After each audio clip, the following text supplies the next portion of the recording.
गुरुवे नमः। गुरु ब्रह्मा गुरु विष्णु गुरुदेव महेश्वर गुरुरेव परब्रह्म तस्मै श्री गुरवे नमः। तप्त काञ्चन गौराङ्गी राधे वृन्दावनेश्वरी सुते देवी प्रणमामि हरिप्रिये। ॐ वृन्दावनेश्वरी केशवच कृष्ण भक्ति पदे देवी सत्यवत्यै नमो नमो। जय जय तुलसी।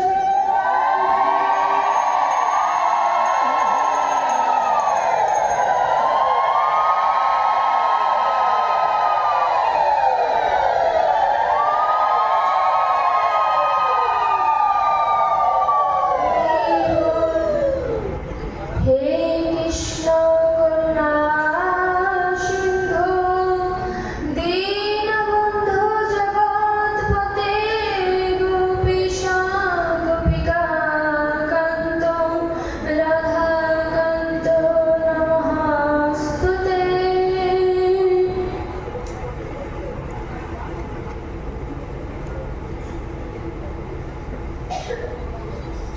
जय जय भागवत गीति प्रेमानंदे हरि बोल।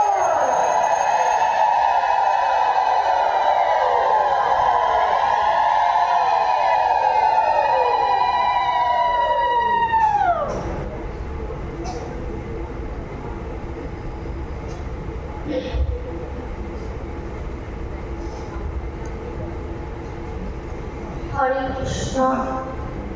উপস্থিত সকল কৃষ্ণ ভক্তবৃন্দ এবং যে যেখানে সাকারে অথবা নিরাকারে উপাসনা করছেন ভজন করছেন সকলের রাতুল চরণে এই অধমের দণ্ডবত প্রণাম। আজ এখানে যাদের মাধ্যমে আমার ভক্ত সঙ্গ করার সুযোগ হয়েছে তারা আমার পরম বান্ধব। বান্ধব বলবো না, ইহজগতে কেউ যদি সুবিধার্থে কোনো কাজে আসে তাকে বান্ধব বলা হয়, আর যে পরমের সাথে যুক্ত করে দেয় সে হচ্ছে পরম বান্ধব। তত্র এখানেও আমার পরম বান্ধব রয়েছে শ্রদ্ধেয় রামচন্দ্র বারৈ, তার বড় ছেলে বাবুল আঙ্কেল, তিনি আমার পরম বান্ধব। বলতে পারেন কিভাবে সে আমার পরম বান্ধব হলো? তিনি যদি আমাকে ডেকে না আনতেন আপনাদের মতো ভক্ত সঙ্গ আমার করা হতো না। ভগবানের চরণ পাবো এমন কোনো কর্ম আমি করিনি, কিন্তু ভক্তের তো দয়ার শরীর। আমার ভক্তের কাছে নিবেদন যে ভক্তগণ আমি গোবিন্দের চরণ পাই বা না পাই, আমাকে যদি গোবিন্দ আবার পাঠায় আমায় যেন পিছনের জড়িতে জন্ম না দেন। আপনাদের মতো ভক্ত সঙ্গ করতে করতে যেন আমার মৃত্যু হয়, এই আশীর্বাদ চাই আপনাদের কাছে।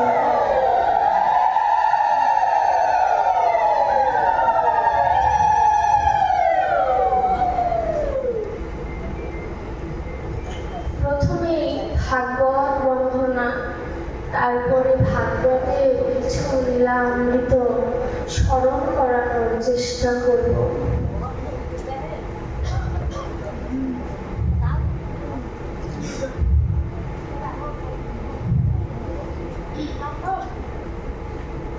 কাশী কাঞ্চি অবন্তী দ্বারাপতি ইত্যাদি তীর্থ পর্যটনে জাতিসং পুনতাদিসং পুরাণপি শ্রীমদ্ ভাগবত কথা শ্রবণে ইতি জ্ঞাতা।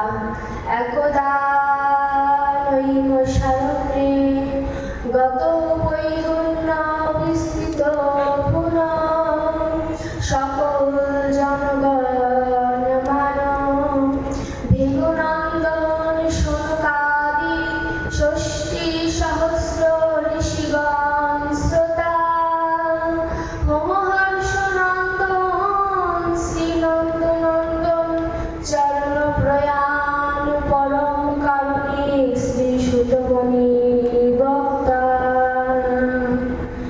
এদিকে ব্রহ্মশাপগ্রস্ত সদা হৃদয়স্থ ত্যাগীন্দ্রপ্রস্থ গঙ্গা তীরস্থ মহারাজ ধীরাজ পরীক্ষিত মহারাজ শ্রোতা পরমহংস চূড়ামণি রসিক ভক্তগণের মুকুটমণি শীল সুখদেব গোস্বামী চরণ বক্তা শ্রী শুকবাচ নারায়ণং নমস্কৃত্য নরং চৈব নরোত্তমং দেবীং সরস্বতী ব্যাসো ততো জয়মুদীরয়েৎ জয় জয় শ্রী চৈতন্য জয় নিত্যানন্দ জয় অদ্বৈত চন্দ্র জয় জয় গৌর ভক্তবৃন্দ জয়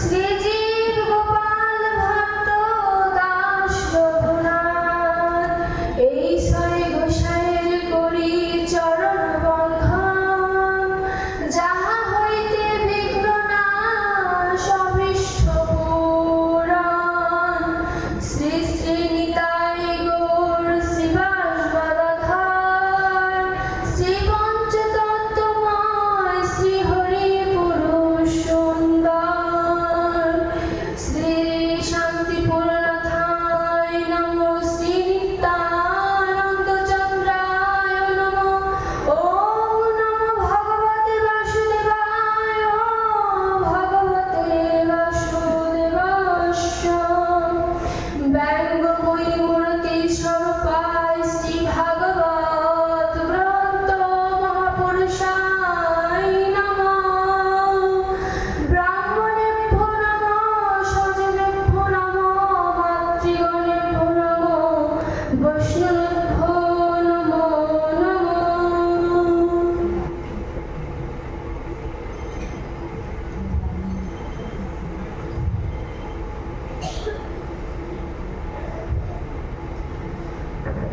ভাগবতের বন্দনা আমরা কিছুটা স্মরণ করলাম।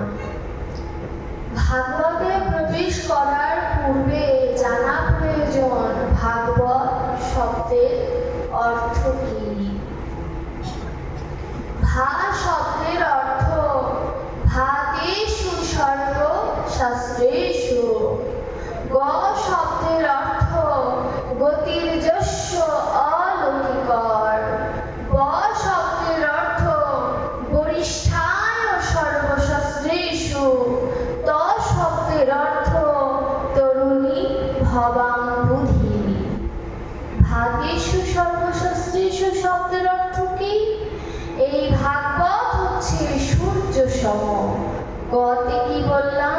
গতির যস্য অলৌকিকর, অর্থাৎ লৌকিক থেকে অলৌকিকে নিয়ে যায় এই আমার ভাগবত গ্রন্থ। ব শব্দের অর্থ কি বললাম?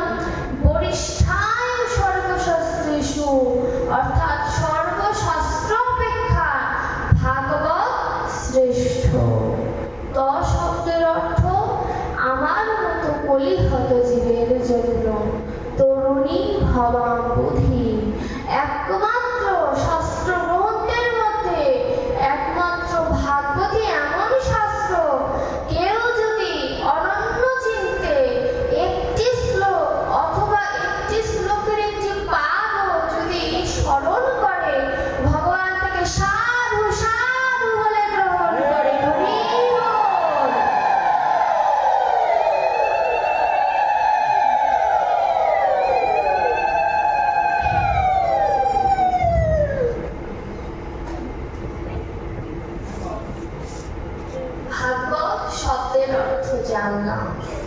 এবার ভাগবত অধ্যয়ন করতে গেলে কি প্রয়োজন?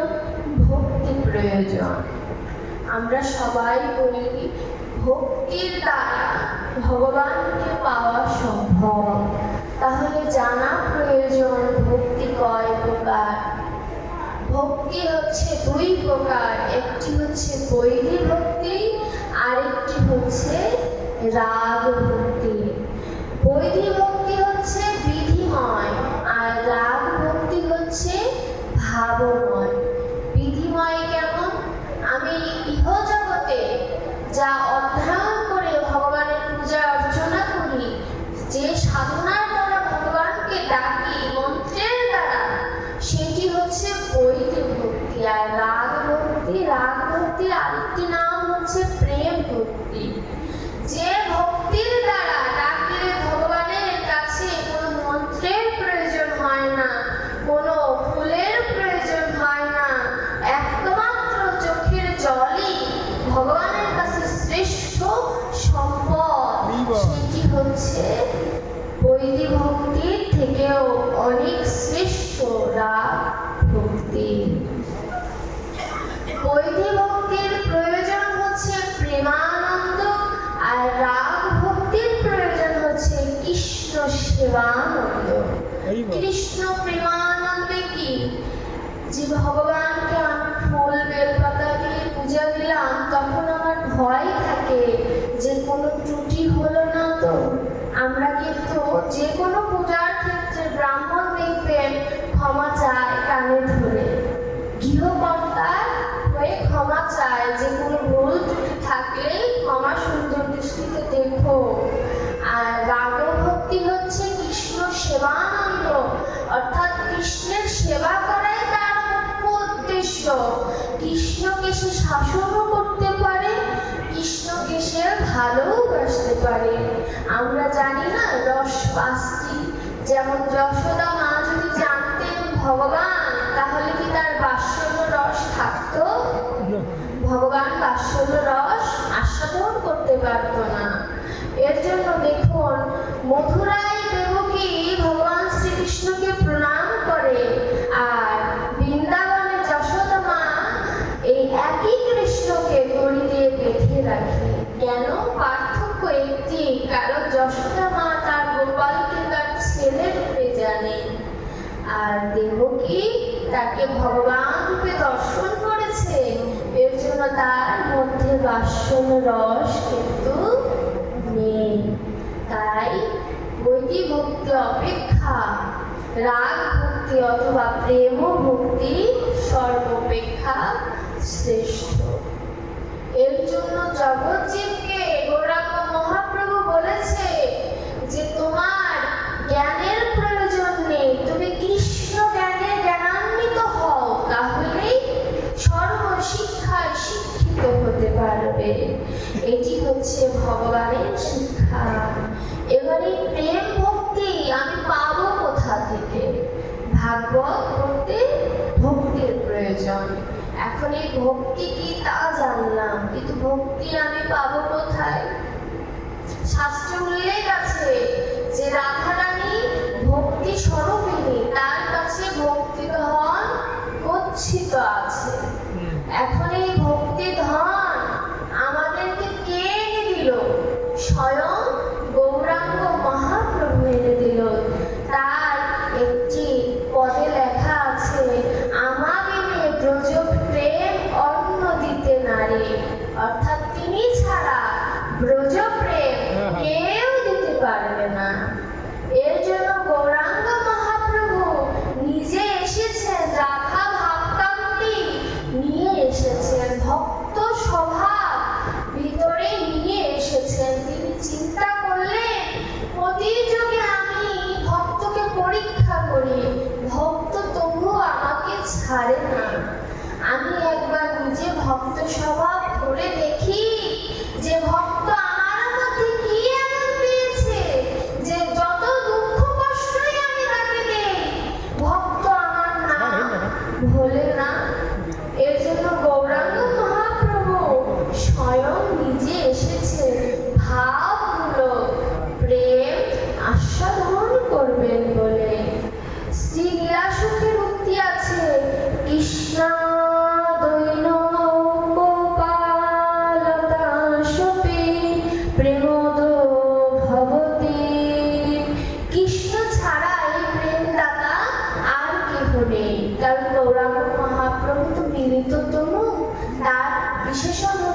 গোড়া, তিনি গোবিন্দের গো রাধার রা, দুয়ে মিলে তিনি গোড়া, তিনি যে ভজনেরও গোড়া। এর জন্য লীলাসুখের উক্তিতে বললেন, কৃষ্ণ ছাড়া ব্রজ প্রেম অন্ন দিতে নারী। এবার ব্রজের যে প্রেমদ আর নদিয়ার যিনি প্রেম দাতা, তিনি কিন্তু এক নন। এবার বললেন, যদি একই বস্তু দুই যুগে আসে তাহলে কেন এক হবে না? কৃষ্ণ ছিল প্রেমদ অর্থাৎ প্রেমের বিষয়বস্তু, আর গৌরাঙ্গ মহাপ্রভু হচ্ছে প্রেম দাতা, তিনি প্রেম দান করে। যে প্রেমের বিষয়বস্তু সে কিন্তু জানে না প্রেম বস্তুটি কি। এই জানার লোক ছিল বলেই তো তিনি এই নদিয়াতে নেমে এসেছে প্রেমটাকে আস্বাদন করবে বলে। শ্রীরূপ গোস্বামী খবর দিলেন, কি তুকি রসোত্তমং হত্বা। কতুকি মানে হঠাৎ করে ভগবান শ্রীকৃষ্ণ রাধারানীর প্রেম ভাণ্ড থেকে ধন চুরি করে নিয়েছে। কে দেখেছে? যে ভাবে ভাবান্বিত ছিল তিনি তার ভাব নয়নে দর্শন করেছে।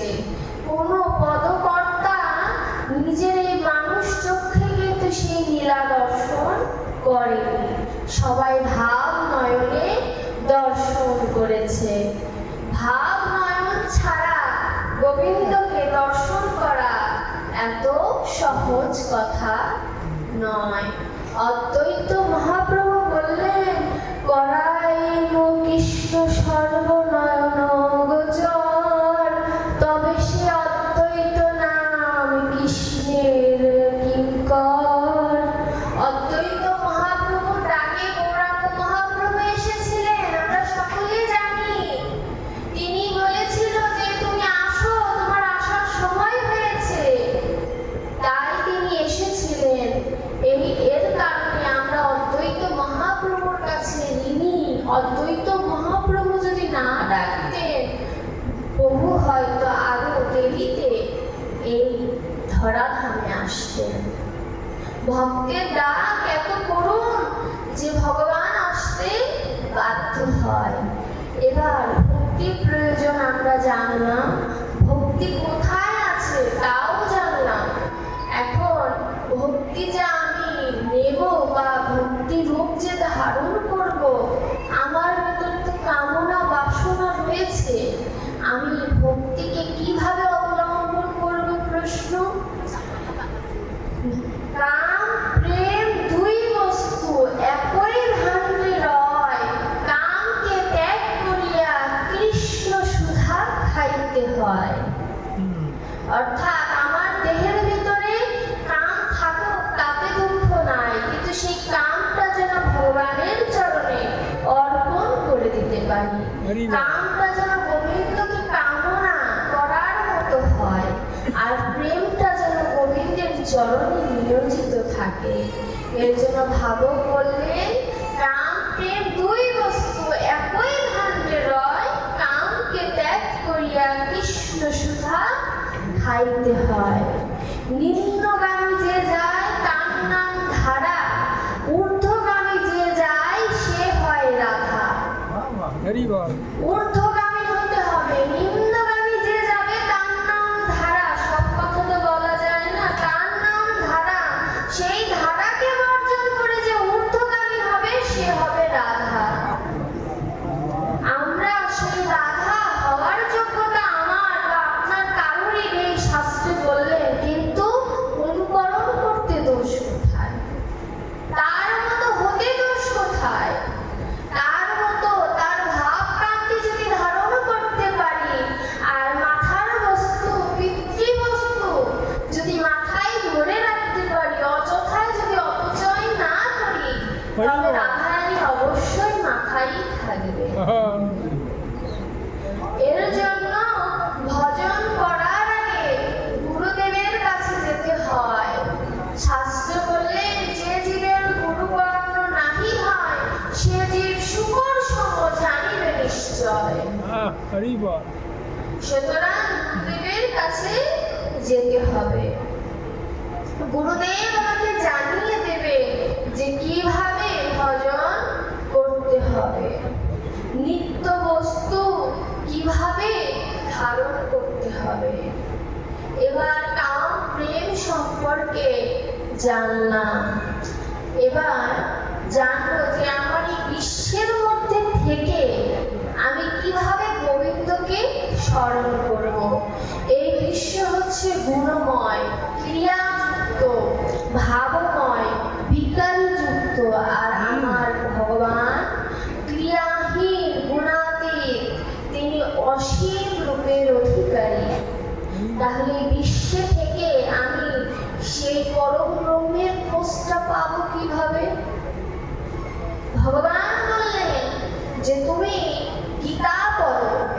এখন ভক্ত জিজ্ঞাসা করলেন যে আমি ভাগবত নিয়ে বসেছি, কেন আমি গীতা পড়বো? প্রশ্ন আসতে পারে না? গীতার 18টি অধ্যায়ের সবার শেষে যোগ শব্দটি লেখা আছে, অর্থাৎ তুমি বিষাদ যোগে আসছো, বিষাদটাকে ভগবানের সাথে যোগ করে দাও। তুমি ভক্তি যোগে আছো, ভক্তিটাকে ভগবানের সাথে যোগ করে দাও। তুমি মোক্ষ যোগে আছো, মোক্ষটাকেই গোবিন্দের সাথে যোগ করে দাও। ভক্ত বলল, তাই কি আবার হয়? বিষাদের সাথে কখনো গোবিন্দের সাথে যোগ করা যায়? কলিহত জীবের জন্য অভিনব তত্ত্ব দিলেন ভগবান যে কলির জীবের ক্ষমতা নাই পুত্র কণ্ঠে আমাকে ডেকে আনবে। এর জন্য এই গুণময় বিশ্বে থেকে তুমি তোমার দেহের সকল কিছু সেই গোবিন্দের সাথে, পরম ব্রহ্মের সাথে যদি যুক্ত করতে পারো, গোবিন্দ এ জন্মে না হোক পরজন্মে তোমার জীবই গ্রহণ করবে। হরি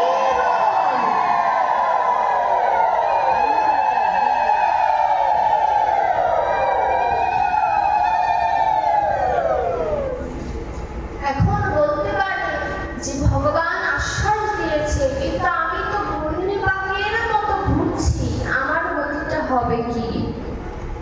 যাতা দেখেছেন? বলুই, আমি দেখেছি, আমার তাওই মশাই ছিল। আগেকার মানুষে যে ঘুরে ঘুরে গম ভাঙতো না, ঘুরে ঘুরে ডক্টর মহানব্রতজি বললেন যে আমাদের এই বিশ্বটা একটি বর্তুলাকার দ্রব্যের দ্রুত ঘূর্ণিপাকের মতো ঘুরছে। ঘুরতে এখন আপনি যদি তার মধ্যে গম দেন, গমগুলো কিন্তু কি একদম ভেঙে যাবে, তাই না? কিন্তু এই জাতার সাথে কয়েকটা গম লেগে থাকে, সেই গম কিন্তু ভাঙে না। ওই বর্তুলাকার সেই জাতা জিজ্ঞাসা করছে যে গম তুমি ভাঙলে না কেন?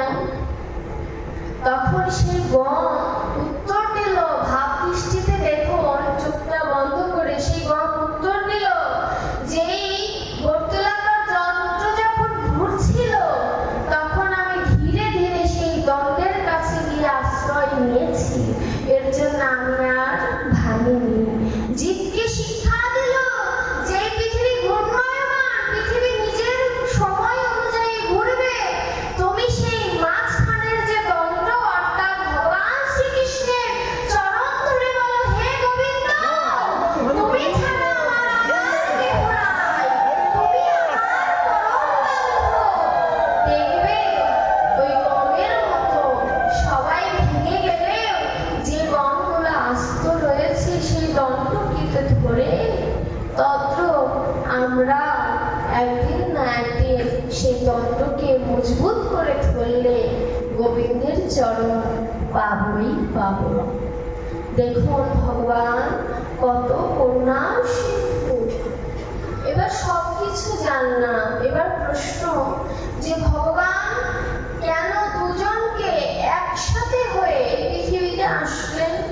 তিনি তো শুধু রাধারানীকেই পাঠিয়ে দিতে পারতেন, অথবা তার যে এতগুলো সখা, যে কোনো একজন সখাকে পাঠিয়ে দিতে পারতেন, অথবা নিত্যানন্দকে পাঠিয়ে দিতে পারতেন।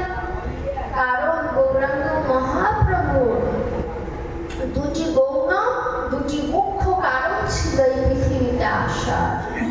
গৌণ বহিরঙ্গ কারণ ছিল যুগ ধর্ম প্রচার, আর মুখ্য বহিরঙ্গ ছিল ব্রজপ্রেম দান, আর গৌর বহিরঙ্গ ছিল অদ্বৈত মহাপ্রভুর যে করুণার টান, সেই প্রার্থনাকে তিনি আর ফেলতে পারলেন না।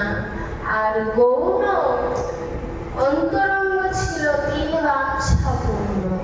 রাধারানীর যে প্রেমের যে লালসা, সেখান থেকে তার তিনটি বাঞ্ছা পূর্ণ করার সাত জাগে।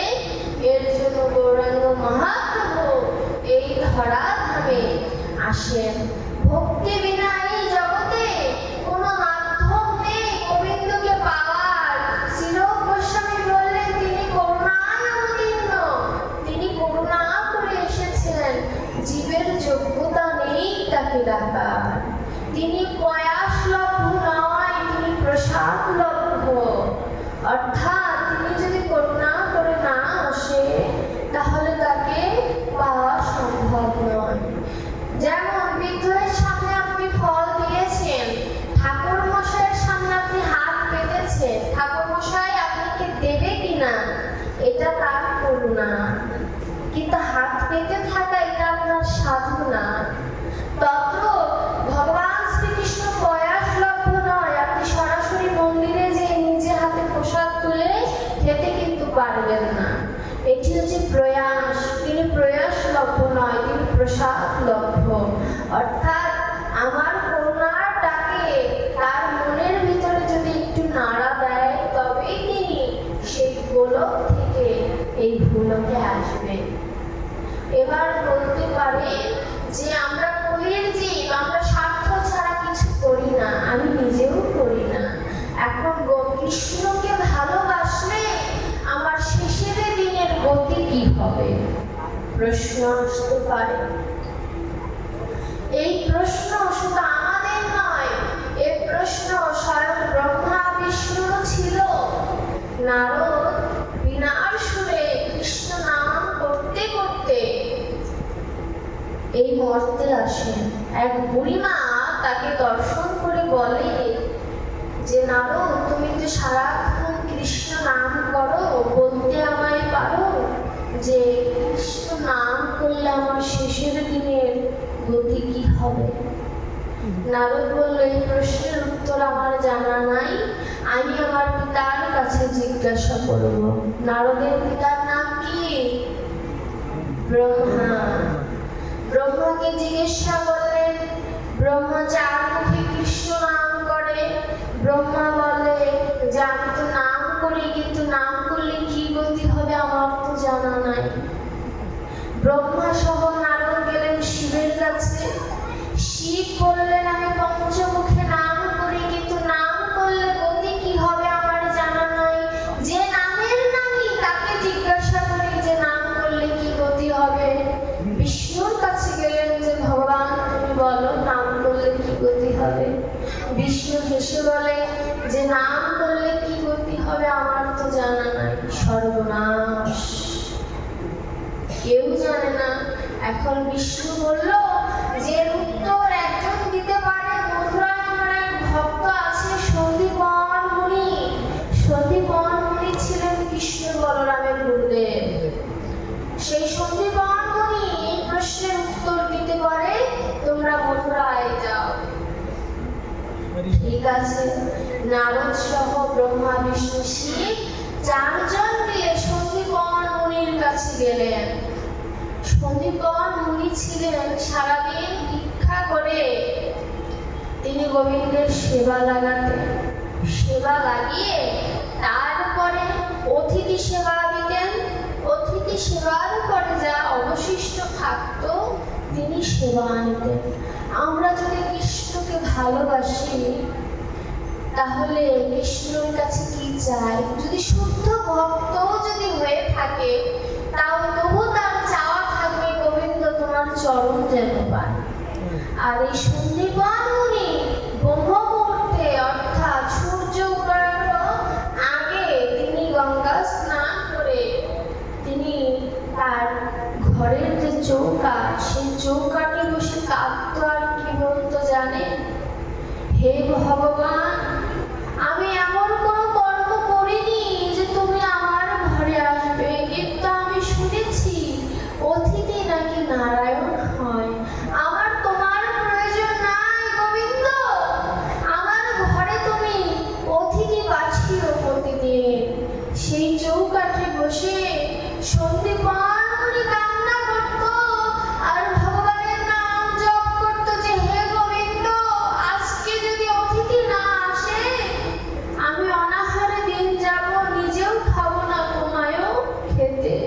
দেব না।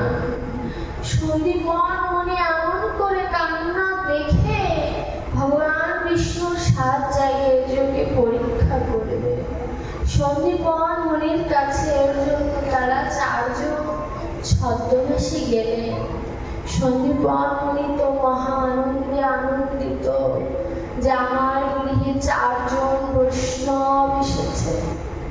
এবার বৈষ্ণবকে সেবা দেওয়ার মতো চাল ডাল তাদের ঘরে আছে, কিন্তু ভক্তকে পরীক্ষা করবে বলে অন্নপূর্ণা দেবীকে স্মরণ করলেন। অন্নপূর্ণা দেবী যোগমায়ার বলে ঘরের যা সবজি ছিল, যা অন্ন ছিল সব হরণ করে নিলেন। ঘরে যেয়ে দেখে যে কোনো সবজি নেই, কোনো অন্ন নেই। এবার বৈষ্ণবকে সেবা কি দেবে? সন্দীপন মনে কান্না করছে। এদিকে বিষ্ণু সহ্য করতে না পেরে সন্দীপন মনিকে বলল, তোমার ভয় নেই, আমরা ঘরে আছি, তুমি ভিক্ষা করে আসো। সন্দীপন মনি চিন্তা করলো, ভিক্ষায় যদি আমি যাই, বৈষ্ণবরা তো একা একা বসে বিরক্ত হবেন। আমার ছেলেকে, তার ছেলের নাম ছিল বটু, সেই বটুকে তিনি অন্ন ভিক্ষার জন্য বা তন্দুল ভিক্ষার জন্য পাঠালেন। কিন্তু পাঠালে কি হবে?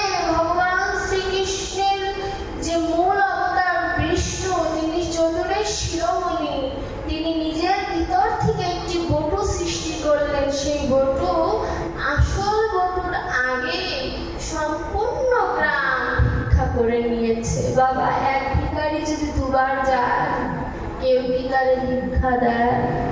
কিন্তু একমাত্র আমার গোবিন্দ এমন দয়ালু যে আমার মতো পাপিষ্ঠ যদি 100 বারও যায়, ভগবান তাকে গ্রহণ করে। ভগবান এত করুণা সিন্ধু। এমন কোনো কর্ম করিনি প্রভু যে বৈষ্ণব সেবা করার মতো সৌভাগ্য হবে। বটু কেটে কেটে বলছে 5 বছরের শিশু। এই মর্মান্তিক ঘটনা দেখে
হরে কৃষ্ণ। আমি তো বলতে পারি না গোবিন্দ ভজন যদি আমার না হয় বাবা আমি এই দেহ রাখবো না।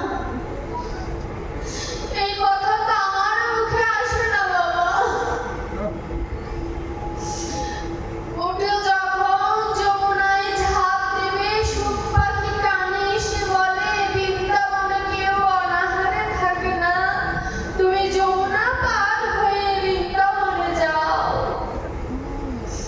বটু ভাবছে এই যমুনা আমি পার হব কেমন করে। এ যে শুধু যমুনা নয়, এ যে জীবকে শিক্ষা দিচ্ছে একদিন তোমাকে ওই ঘাটে এসে চিন্তা করতে হবে আমি পার হব কেমন করে। বটু বিশ্বাস করতে ভগবান কৃষ্ণকে যে আমি যদি গোবিন্দকে একদিনের জন্য যদি ভালোবেসে থাকি গোবিন্দ স্বয়ং আমায় পার করে নিয়ে যাবে। সরল হৃদয়ের ভক্তি যদি কারোর ভিতরে থাকে গোবিন্দ তাকে সত্যি সত্যি পার করে নিয়ে যায়। কিন্তু আমার মতো হতভাগা জীব তো আর কেউ নাই। নিজে ভাগবত শ্রবণ করে স্মরণ করায় বই আমার মধ্যে তো এখন ভক্তি আসে না বাবা। বটু চোখ বন্ধ করে যমুনায় আস্তে আস্তে গুটি গুটি করে পা দিয়ে যমুনায় মিশে যাচ্ছে। যমুনার ভাব তরঙ্গ দেখে পদকর্তা বললেন যমুনার কি সৌভাগ্য, ভক্তের চরণ তিনি বক্ষে ধরে। হে গোবিন্দ আমায় এরপরে যমুনার জলে সেই সূক্ষ্ম কণা বানিয়ে পাঠিও, আমি যেন ভক্তের চরণ একটু স্পর্শ করতে পারি। বটু যমুনা পার হয়ে যখন তীরে এসেছে চোখ খুলে দেখে যে তিনি যমুনা পার হয়ে গেছে। পূর্ণমাসীর কাছ থেকে তিনি ভিক্ষা নেন। বিষ্ণু বলছে এখনো আমার পরীক্ষা সম্পূর্ণ হয়নি। দেখুন কৃষ্ণকে ভালোবাসলে শেষের দিনের গতি কি হয় তার পরীক্ষা দেখুন। পৌর্ণমাসীর তত্ত্বল নিয়ে যখন আবার যমুনায় নেমেছে ভগবানের একটি অবতার হচ্ছে কচ্ছপ। কচ্ছপের রূপ ধরে তিনি যমুনার নিচে ছিলেন। কচ্ছপের উপরটা যেমন পিচ্ছিল, জীবকে শিক্ষা দিল মায়ার আবরণটা কেমন পিচ্ছিল। যদি আমাকে এক মুহূর্তের জন্য যদি ভুলে যাও এই যমুনার জলে অর্থাৎ ভবপারের জলে তুমি ডুবে যাবে, আর কোনোদিন পার হওয়া যাবে না। হবে না। বটু ছোট মানুষ তো কচ্ছপের পায়ে যখন দেহের উপরে যখন পা দিয়েছে পিছলিয়ে পড়ে গেছে। জীবকে শিক্ষা দেওয়ার জন্য যা তন্তুল ছিল যা অন্ন ছিল সব যমুনার জলে যখন ভেসে যায় বটু হাহাকার করে। এ যেন জীবের দশা। জীব যখন সব হারিয়ে ফেলে তখন ভগবানের জন্য কাঁদে যে হায় হায় জীবনে আমি কি করলাম, আমি তো এখন নিরুপায়, সবকিছু হারিয়ে ফেললাম। বটু কেঁদে কেঁদে তীরে যখন আসে এদিকে বিষ্ণু সন্দীপন মুনিকে পাঠিয়ে দিল যে যাও দেখে আসো তোমার ছেলে কোথায় যমুনার কুলিনে খেলা করছে, অন্ন ভিক্ষায় যাই। সন্দীপন মুনি এসে দেখে বটু কাঁদে, বটু সব খুলে বলে। বটু বলে যে বাবা বৈষ্ণব সেবা দেওয়ার জন্য যদি মহা অপরাধ করতে হয় আজ আমি করব, আমি চুরি করব। বটুর কথা শুনে বাবা বলে যে চুরি করা তো মহাপাপ। বটু বলে আমার জন্য তো চুরি করব না, বৈষ্ণবের সেবা দিতে হবে। ভগবান যদি আমায় প্রশ্ন করে কেন চুরি করেছি সম্পূর্ণ দোষ নিজের ঘাড়ে নিয়ে নেব, কিন্তু বৈষ্ণবের সেবা অপরাধী হতে পারবো না। জীবকে শিক্ষা দিয়ে যে কোনো বৈষ্ণব যদি ঘরে আসে তাকে খালি মুখে পাঠিয়ে দিও না, গৃহের অমঙ্গল হয়। বটু এক দোকানের ভিতরে ঢুকেছে, সকল কিছু চুরি করা এসেছে। তখন সন্দীপন মুনি বলে, ভোজনের শেষে তাম্বুল না দিলে ভোজন সম্পূর্ণ হয় না। ওই ছোট্ট বটু যখন আবার দোকানের ভিতরে ঢুকে তাম্বুলটা নিয়েছে, বিষ্ণুর সেই সুখ পাখি দোকানিকে কানে কানে বলছে, দেখে যাও চোর ঢুকেছে। দেখুন ভগবানকে ভালোবাসলে শেষের দিনের কি বা গতি হয়। বটু তাম্বুলটা নিয়ে অর্ধেক দেহ দোকানের বাইরে, অর্ধেক দেহ দোকানের ভিতরে দোকানে পাটা ধরে রেখেছে। সন্দীপন মুনিকে তন্দুল দিয়ে বটু বলে, বাবা তুমি গৃহে যাও, আমি আসছি। বটুর সেই ঘাড়মাত্র দেহ দেখে সন্দীপন মুনি বলে, বাবা তুই এত ঘামছিস কেন? তোকে ছাড়া আমি গৃহে যাব না। বটু তখন বলে, বাবা দোকানে যে আমার পা ধরে টানছে, এখনই বোধহয় আমায় দোকানের ভিতরে টেনে নিয়ে যাবে, বাবা তুমি চলে যাও। সন্দীপন মুনি বলে যে তোকে যদি এখানে ছেড়ে যায়, আমার যে কলঙ্ক হয়ে যাবে, যে আমার ছেলে চোর। জীবকে শিক্ষা দিল জোরে, জীব শিখে নে, তার জন্য কি করছিস? সন্দীপন মুনির মতো মুনি বলছে যে তোকে যদি ছেড়ে যাই, কালকে তো আমার কলঙ্ক হবে যে আমার ছেলে চোর। দেখুন এই জগতের ভালোবাসাটা বাবা এমনই হয়। সন্দীপন মুনির ছেলে বলছে, বাবা এই 5 বছর বয়সে আমি তো তোমার কাছে কিছু চাইনি, একটা কথা রাখবে? সন্দীপন মুনি বলল, বল কি চাস তুই? সন্দীপন মুনি বলল যে আমার এই মাথাটা তুমি কেটে দাও, তাহলে তো কেউ জানবে না যে আমি কার পুত্র।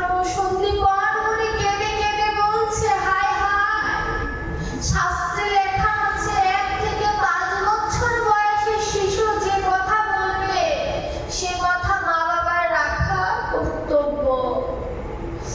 শিশুর সেই কথা শুনে সন্দীপন মুনি বলছে, হায় রে গোবিন্দ, তোমায়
ব্রহ্মা পারলেন না, শিব পারলেন না, ভগবান বিষ্ণু পারলেন না।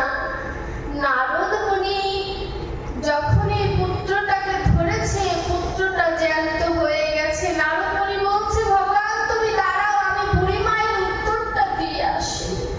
কি উত্তর দিয়েছিল জানো? যে ভক্ত অপেক্ষা কেউ শ্রেষ্ঠ নয়, ভক্তের চরণ ধুলি যদি মস্তকে থাকে, আর গোবিন্দের কৃপা যদি থাকে,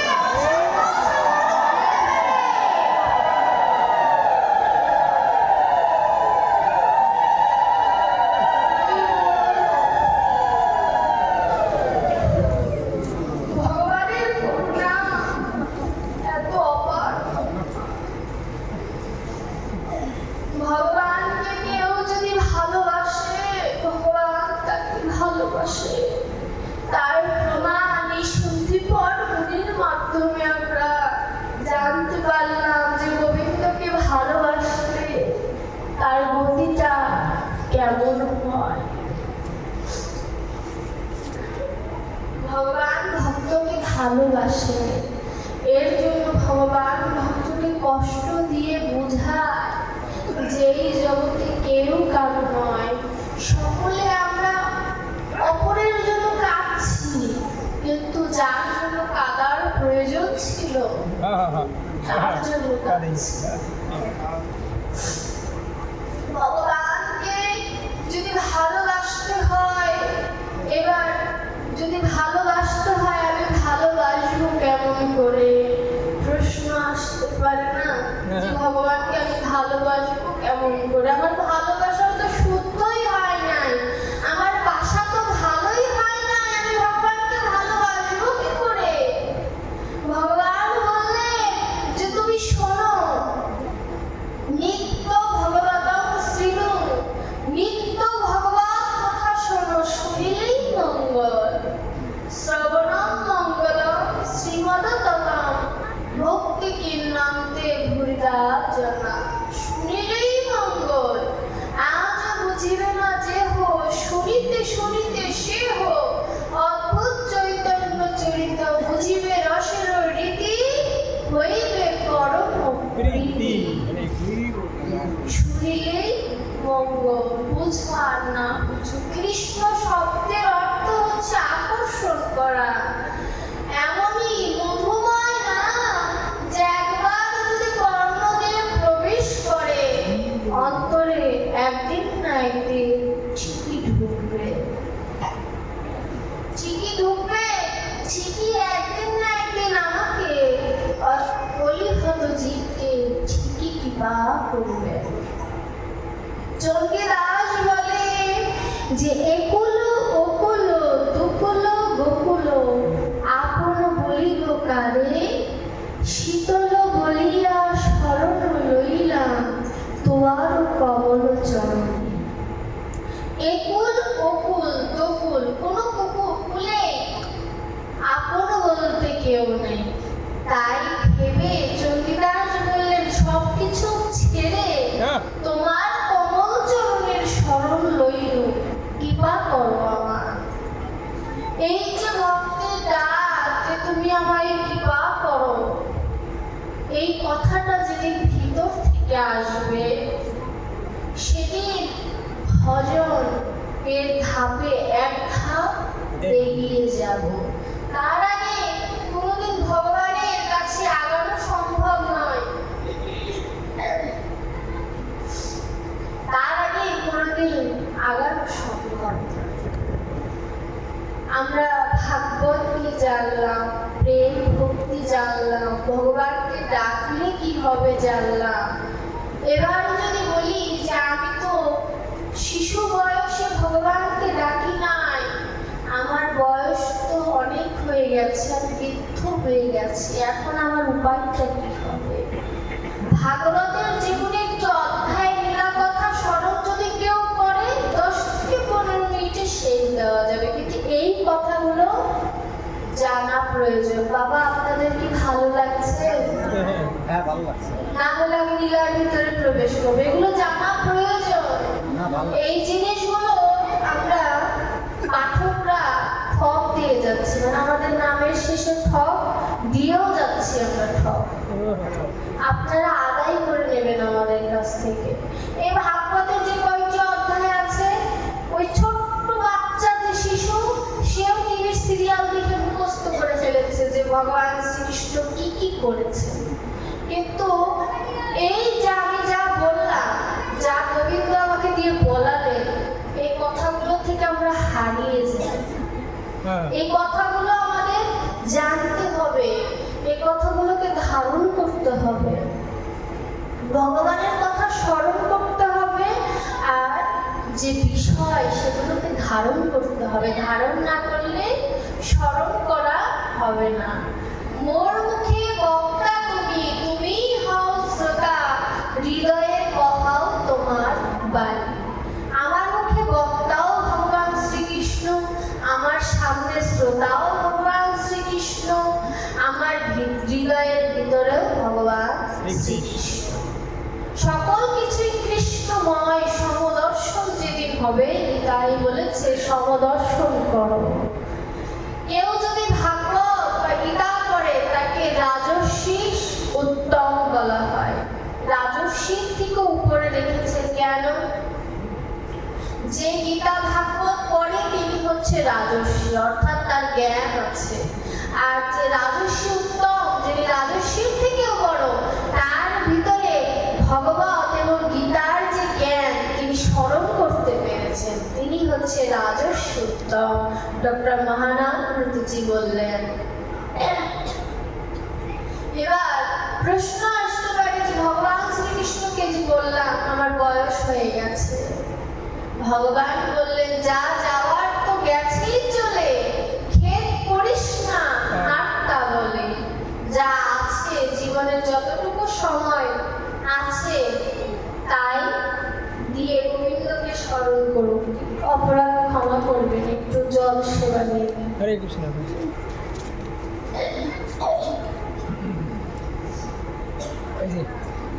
এই শুরুছি, এই যে মোমবাতি নিয়ে যান, আর একটা জ্বালাই দাও, মোমবাতি একটা জ্বালাই দাও।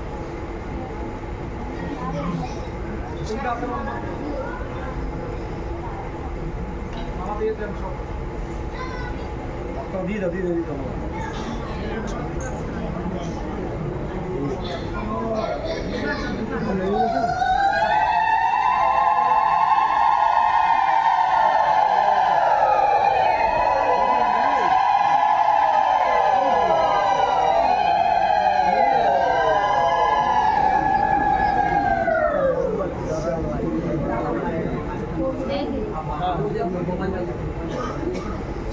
ভগবান শ্রীকৃষ্ণ বললেন যে যা চলে গেছে তুমি তার খেদ করো না। যেটুকু সময় আছে সেইটুকু সময় গোবিন্দকে স্মরণ করো।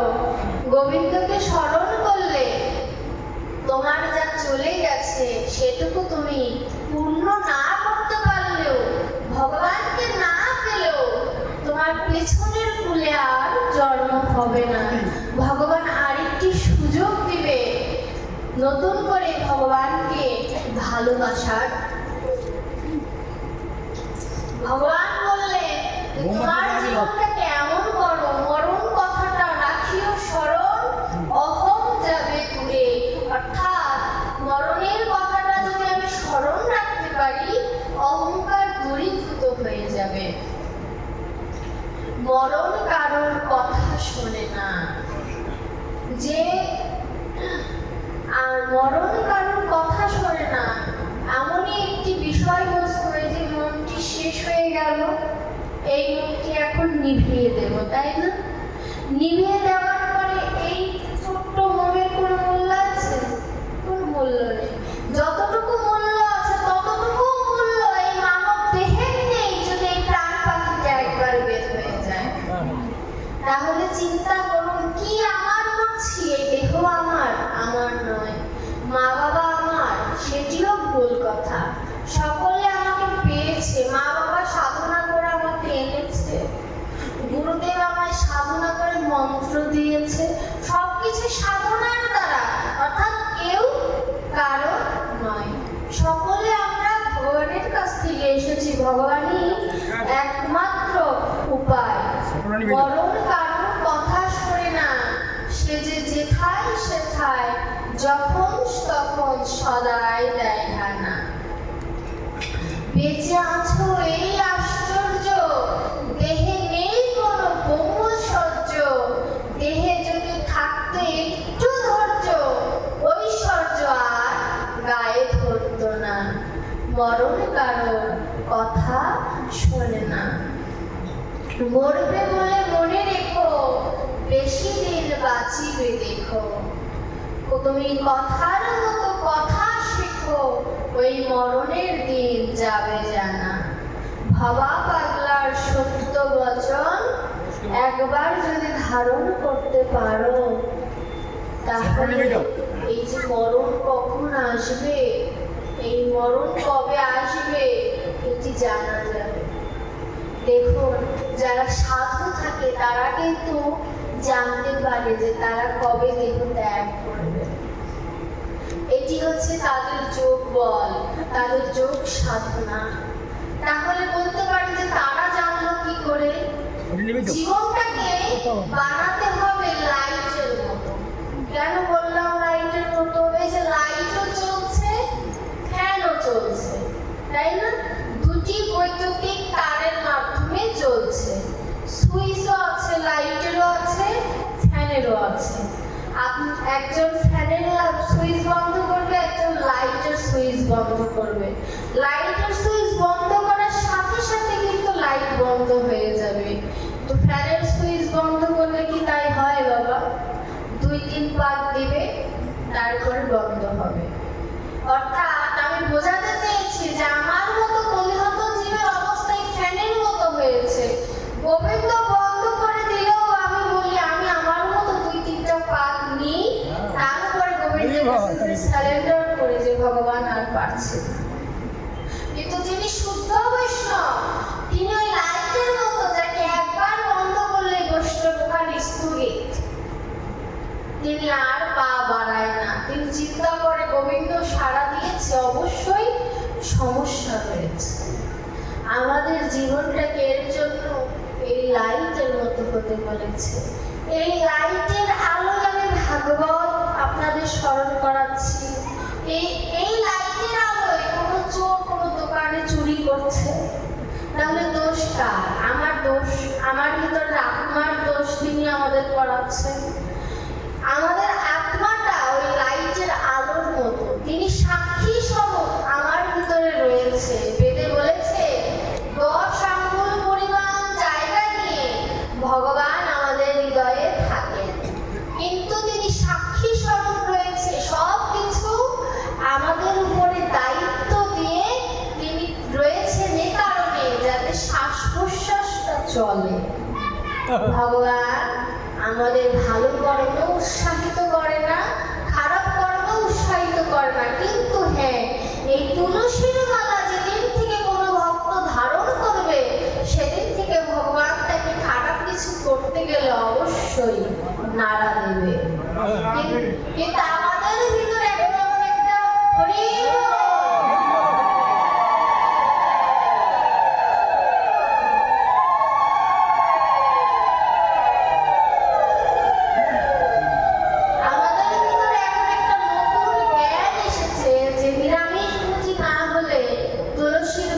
পড়া যায় না।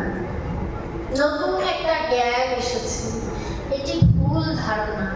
তুলসীর মালা সবার জন্য, কারণ ভগবান সবার। আমার ঘরে কি গোবিন্দ নেই? যে আমিষ খায় তার সে কি গোপাল সেবা দেয় না? তার ঘরে কি গোপাল নেই? গোপাল কি রাগ করে চলে গেছে? যদি রাগ করে চলে যায়, তাহলে গোবিন্দের ভিতরে সমদর্শন ভাব নাই, গোবিন্দ হেরে যাবে। এর জন্য গোবিন্দ বলেছে, যে গোপী যেমন আমি তার কাছে তেমন।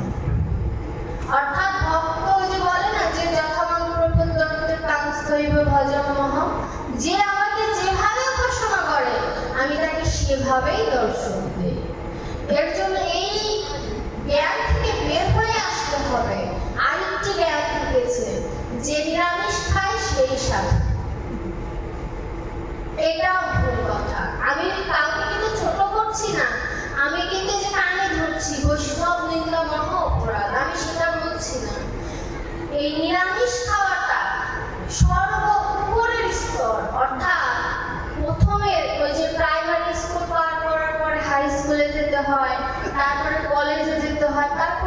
ভার্সিটিতে যেতে হয়।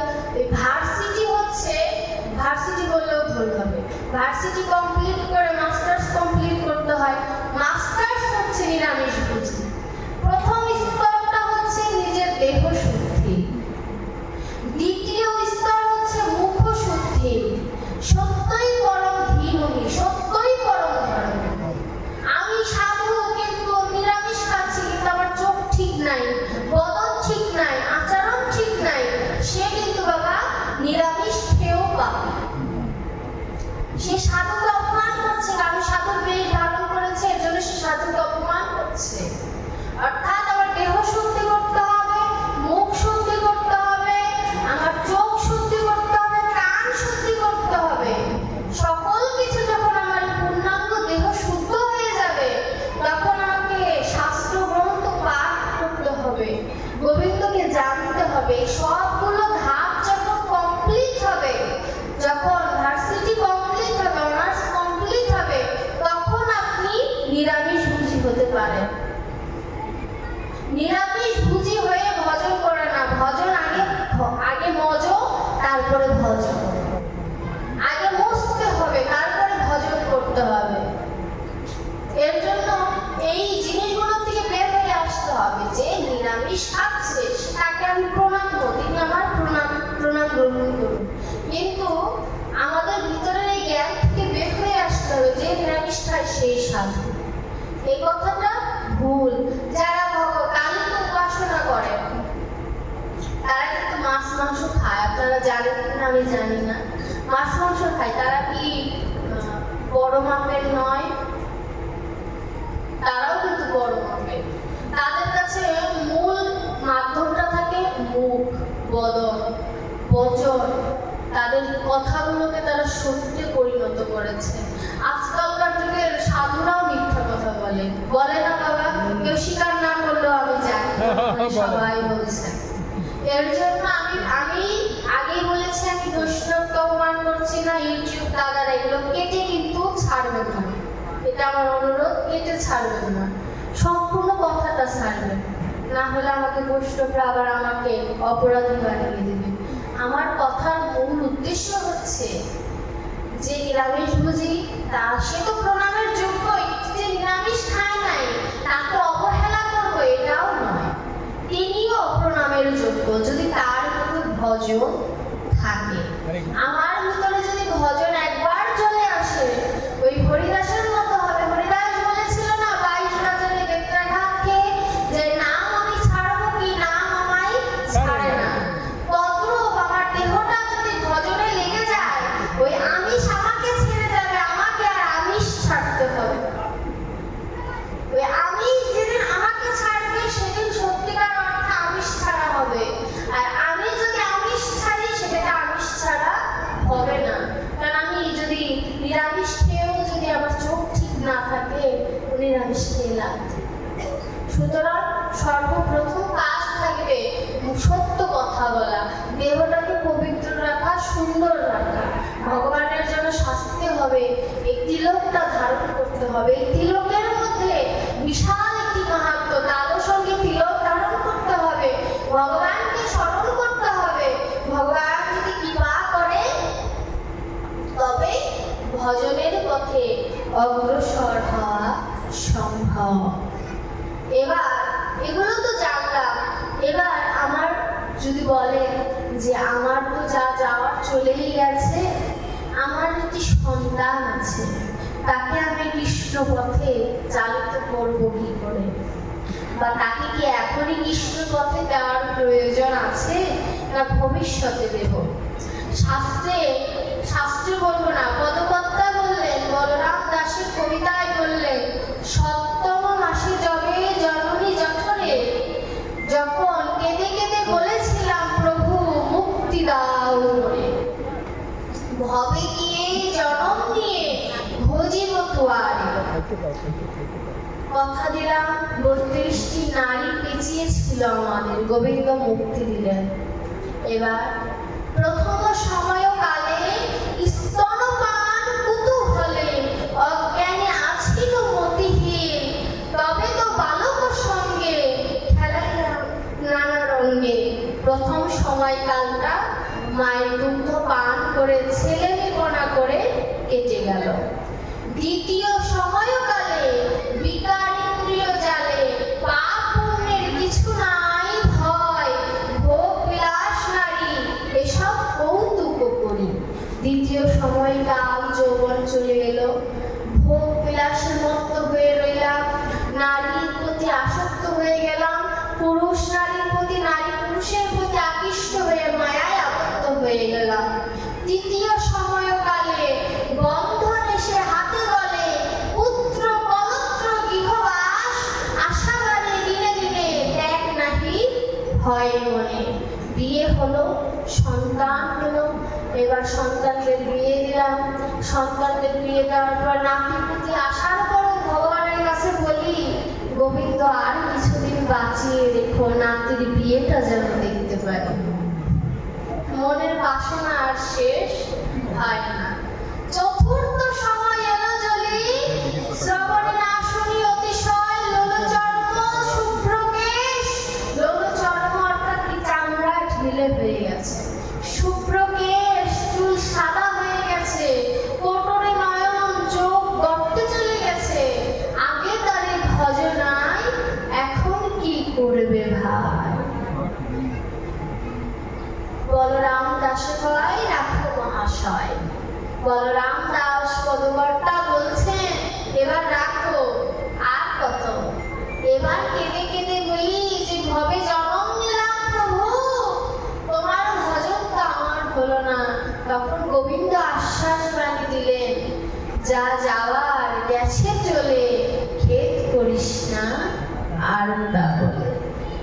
তাহলে যে শিশুটি ছোট রয়েছে তাকে যদি আপনি গীতা দেন, সে যদি গীতার ভারটা বহন করতে পারে, বৃদ্ধ বয়সে আপনার ভারও সে বহন করতে পারবে। রাধে রাধে। আর সে যদি গীতার ভার বহন করতে না পারে, বৃদ্ধ বয়স আপনার যেন ওই বৃদ্ধাশ্রমই হবে। যেমন করবেন তেমনই তো পাবেন। কর্মফল কোনোদিন ভগবান ভোগ করতে হবে না, এই কথা কোনোদিনই বলে না। গঙ্গা স্নান করে পাপ চলে যায়, গঙ্গার পেটের পুত্র ভীষ্ম পাপ থেকে রক্ষা পাননি। কেন পাননি? ওই যে দ্রৌপদীর বস্ত্রহরণ দর্শন করেছিলেন, তাই তার মৃত্যুতেও তিনি সংকোচ বোধ প্রকাশ করেছিলেন। গঙ্গা স্নান করলে পাপ দূর হয় কিনা জানি না, কিন্তু গঙ্গা স্নান করলে গঙ্গার যদি কোনো পাপ থাকে তা দূর হয়ে যায়, কারণ তিনি বৈষ্ণবের চরণ ধুলি পায়। কারণ তিনি বলেছেন যে কোনো অভক্তের গায়ে যদি ভক্তের চরণ ধুলি লাগে, সে পাপী পুষ্প রথে চড়ে বৈকুণ্ঠে যায়। শাস্ত্রের কথা। তাহলে কত ভক্ত অভক্ত যেই গিয়ে যায় সেই স্নান করে, অর্থাৎ তাহলে সকলে যদি স্নান করে পুণ্যবতী কিন্তু গঙ্গায় হয়, কারণ সেই সম্পূর্ণ সব ভক্তের চরণ ধরে তার বক্ষে রেখেছে। এর জন্য গঙ্গা স্নান করে, তীর্থ স্নান করলে যে পুণ্য হয়, গণেশ ঠাকুর পার্বতী আর শিব ঠাকুরকে 7 বার প্রদক্ষিণ করে বলেছিল না, আমার বিশ্ব 7 বার প্রদক্ষিণ হয়ে গেছে। তত্র যদি কারোর সামর্থ্য না থাকে সেই ভারতে যাওয়ার জন্য, মা বাবাকে পূজা করো, ভগবানকেও পূজা করার প্রয়োজন নাই। মা বাবা যদি আশীর্বাদ করে, ভগবান সাধু সাধু মন্ত্র বলে করবে।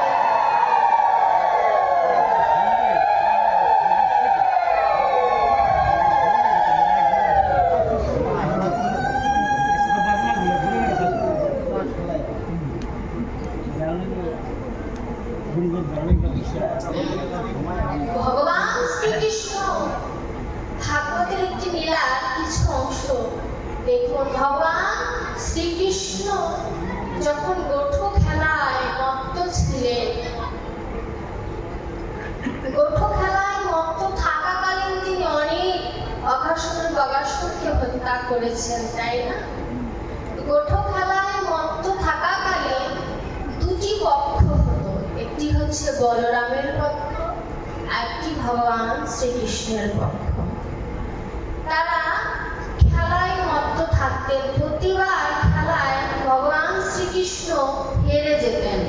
ভগবান শ্রীকৃষ্ণের দলে ছিল সুবল সখা।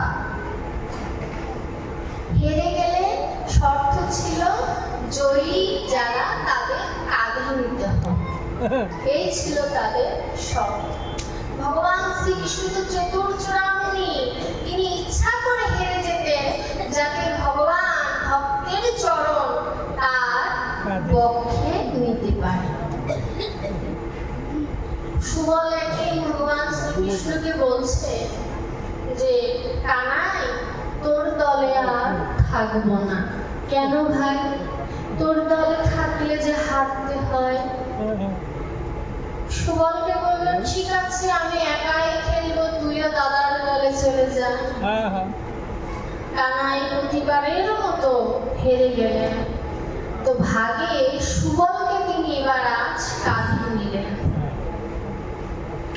ভগবান প্রতিজ্ঞা করেছিলেন প্রতি যুগে আসবেন আর যে ভক্তদের চরণ তিনি এই হৃদয়ে স্থাপন করবেন, হৃদয়ে ধরবেন, হৃদয়ে ধরে তিনি সুখ আস্বাদন করবেন। তখন সুবলে যখন কাঁধে নিয়েছে, সুবল তো একটু মোটা, সুবলকে কাঁধে নিয়ে নাচছে আর পা দুটো জড়িয়ে ধরে রেখেছে। এবার জড়িয়ে যখন ধরেছে, ভগবান শ্রীকৃষ্ণ নয়নের জলে ভক্তের চরণ ধুইয়ে দিচ্ছে। পাশে পদকর্তা দর্শন করে বললেন, জোরে জি, তুমি দেখে নাও, তুমি ভগবানকে ডেকে কতবার কেঁদেছো বলো, দেখে যাও ভগবান শ্রীকৃষ্ণ ভক্তকে কত ভালোবাসে। সে কত ভালোবেসে ভক্তের চরণ নিজের অঙ্গে ধরে রেখে কেঁদে বলছে, আহারে আমার ভক্ত, এই চরণ ধরে কত সুখ, জন্মে জন্মে যদি ভক্তের চরণ এভাবে ধরে রাখতে পারতাম। ভগবান হয়ে তার ঐশ্বর্য কোথায় গেল? তিনি নিজে ভগবান হয়ে ভক্তের চরণ ধরে কেঁদে কেঁদে বলছে, যারা ভক্ত ভগবানের ভগবত্ব আমি ত্যাগ করে যদি সারা জীবন সারা জন্ম যদি ভক্তের চরণ ধরে থাকতে পারতাম। কিন্তু ভগবান শ্রীকৃষ্ণের কথা, আমার কথা আপনাদের কাছে নিবেদন, যে গোবিন্দের চরণ পাবো কিনা জানি না, পাওয়ার মতো কোনো কর্ম করিনি, কিন্তু আপনারা তো ভক্ত, যেদিন পার ঘাটে পার হবেন এই অদমকে সেদিন ফেলে যাবেন না। রাধে রাধে। আপনাদের চরণ ধুলি স্পর্শে যেন সেদিন আমি পার হতে পারি। আমাকে নিয়ে সেদিন যাবেন। কে বলতে পারে আপনার পাশে স্বয়ং গোবিন্দ বসে থাকতে পারে।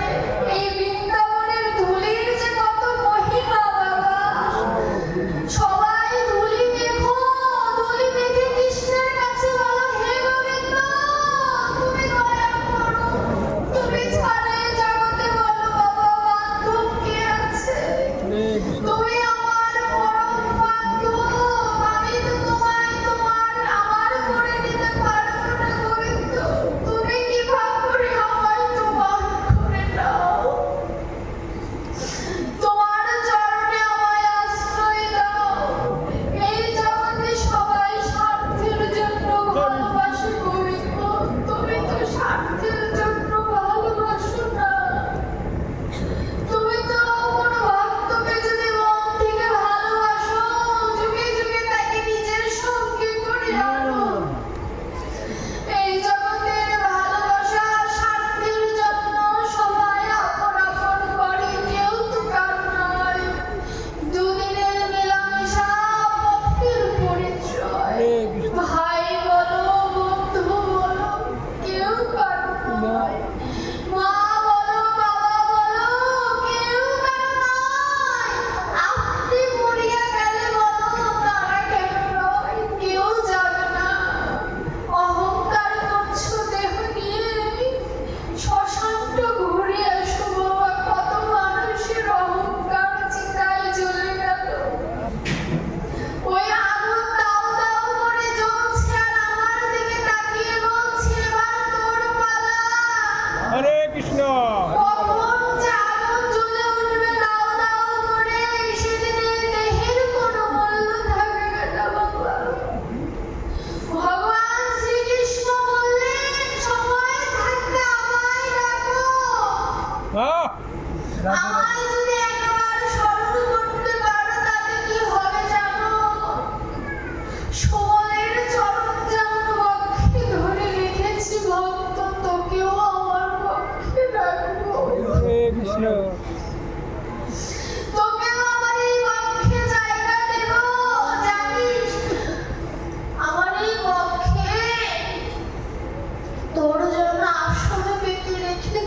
ভক্ত, তুই তো তোর হৃদয় মন্দিরে আমায় জায়গা দিলি না। একবার এই ভগবানের কাছে যেয়ে দেখুন, ভগবান তার হৃদয় মন্দিরে ভক্তের জন্য জায়গা করে রেখেছে। ভগবান বলছে, ভক্ত তোকে আমি পূজা দিব, তুই একবার আমার হৃদয়ে আয়। জগৎবাসী বলছে, দেখে যা অভিনব তত্ত্ব ভাগবত দিয়ে গেল। এতদিন শুনেছি ভগবান আসে, ভগবান ভক্তের জন্য ডাকে, লীলা করার জন্য। অভিনব তত্ত্ব ভগবান ভক্তের জন্য কাটে বাবা। ভগবান বলছে যে তোর ক্ষমতা নেই আমায় কেটে ডাকবে, দেখ আমি তোর জন্য এসেছি। হরে কৃষ্ণ। গৌরাঙ্গ মহাপ্রভু নদিয়াতে লাঠি নিয়ে বের হয়েছে নগরীতে। কেন জানো বাবা? কর নেওয়ার জন্য। শ্রীবাস বললেন যে কর যদি দিতে হয় তাহলে চাঁদ কাজী মলয় কাজীর কাছে যেয়ে যাব, তোমায় দেব কেন? গৌর মুরলী বলেছিল, বাবা আমি এই জগতের কর নিতে আসিনি, আমি যে পারের করি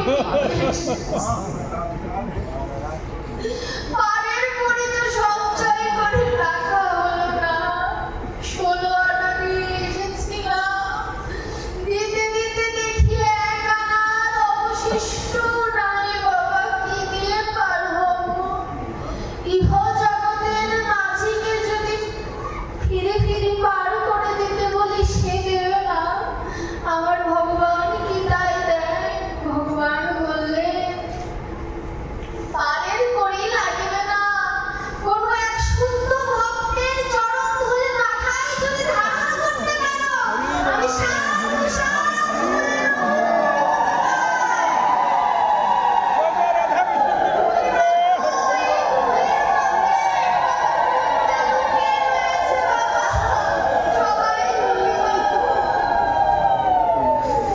এই তুলি ভগবান গোবিন্দ মেখেছিলেন আর বলেছিলেন, এই তুলি কত বলুন বাবা, সকলে তুলি পাবো। ভগবান শ্রীকৃষ্ণের কাছে নিবেদন, যে সব ভক্ত এসেছে আজ তুলি নাচছে, প্রভু তুমি তাদের মনোবাসনা পূর্ণ করো। তাদের তো একটিই চাওয়া, তারা সকলে তোমায় চায়। তুমি সকলকে চরণে আশ্রয় দিও আর আমাকে কৃপা করাও, আমি যেন এই ভক্তের চরণ আশ্রয় করতে পারি। হরে কৃষ্ণ। হরে সকলের চরণ ধুলি আমায় দান করে দেন।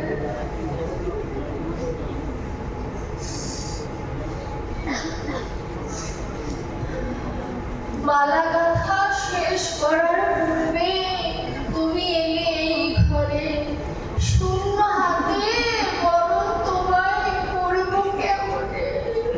একটা মালা তৈরি করার কথা ছিল। কি মালা জানো? 5টি কর্মেন্দ্রিয়, 5টি জ্ঞানেন্দ্রিয়, 6টি রিপু, 16টি ফুল দিয়ে একটি মালা গাঁথার কথা ছিল।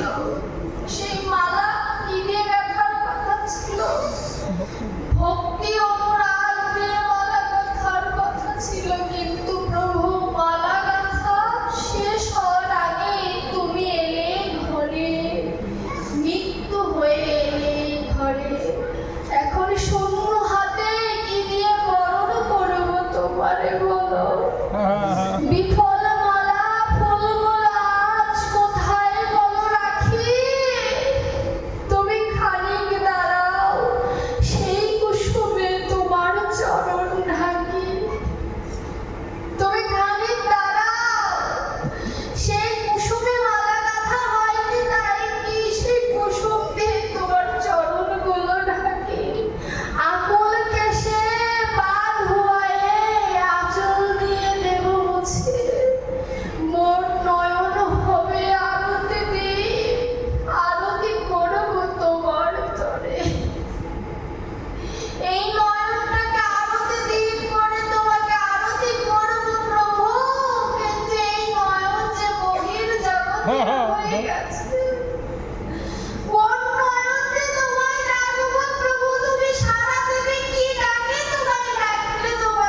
হরে কৃষ্ণ।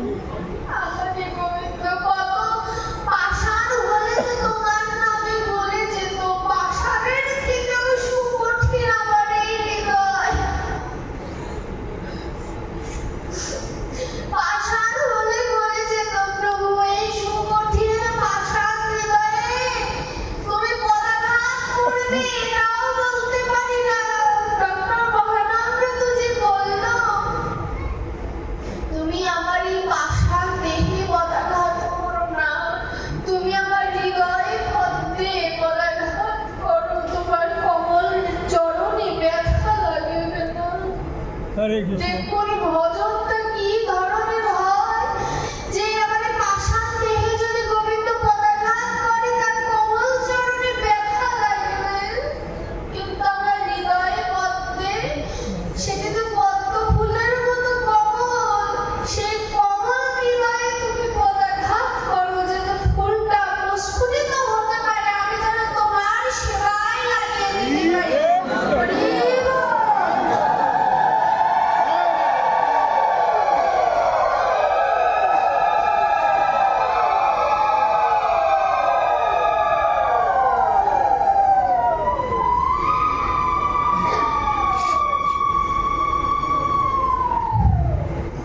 গোবিন্দকে ভালোবাসলে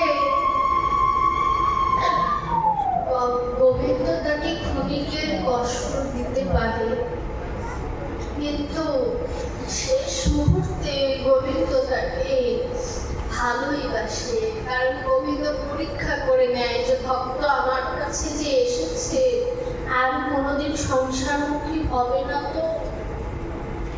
এই পরীক্ষা করার জন্য গোবিন্দ আমাদের পরীক্ষা করে নেয়। দুধ একটি প্রদীপ জ্বালাতে আপনি যদি একটি প্রদীপের মধ্যে দুধ ঢেলে দেন, প্রদীপ কি বাবা জ্বলবে? জ্বলবে না। সেই দুধকে যদি আপনি প্রক্রিয়াজাত করে ঘি তৈরি করেন, প্রদীপ কি জ্বলবে না? জ্বলবে। আমার দেহটাও তত্ত্ব, এই দেহ দিয়েই ভজন সম্ভব, কিন্তু আমার দেহের মধ্যে যদি মায়া আচ্ছন্ন থাকে, দুধের মতো মায়া আচ্ছন্ন থাকে, তাহলে জ্ঞানের প্রদীপ জ্বলবে না।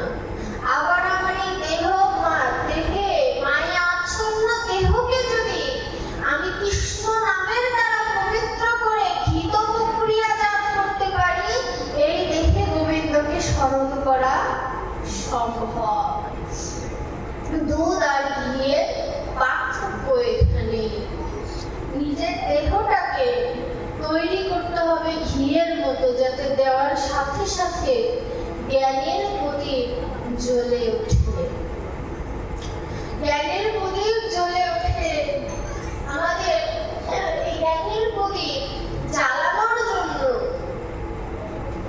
কিসের প্রয়োজন? গুরুদেবের প্রয়োজন। আচ্ছা জানেন এই ভক্তি জগতে প্রথম গুরুকে, শিষ্যকে জানা আছে কারণ?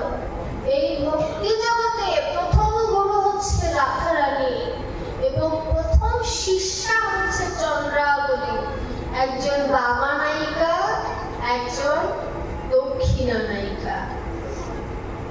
কৃষ্ণ যখন মথুরায় চলে গেলেন, রাধারানীর প্রাণ যায় অবস্থা, তখন রাধারানী চন্দ্রাবলীকে ডেকে বললেন যে শোন চন্দ্রাবলী, তোকে আমি কৃষ্ণ ধন দিয়ে যাব।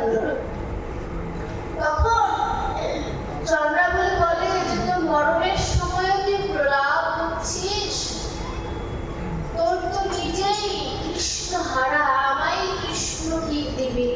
বললো যে আমি তোকে সাক্ষাতে কৃষ্ণ না দিতে পারলেও কানে কানে কৃষ্ণ ঠিকই দিয়ে যাব।